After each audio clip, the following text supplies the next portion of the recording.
دا چې مسلمان وژله ناروا، د مسلمان خفه کول ناروا، د مسلمان سره ټوکه په اسلحه باندې هم ناروا. حضرت نبی کریم صلی الله علیه وسلم څوک چې بل ورور ته په توره، په توپک، په غیشي، په خنجر او په چاقو اشاره کوي،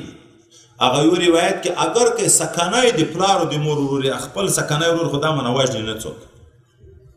خو دغه باوجود چې ته په چاقو ساعت ورسره تیرې،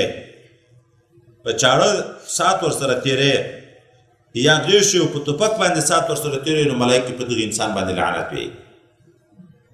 اشاره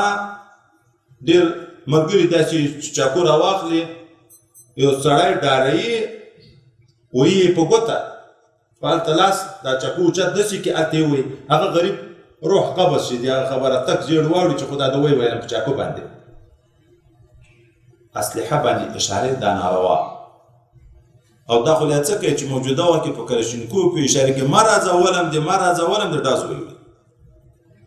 ویولي چې شهیدي کې،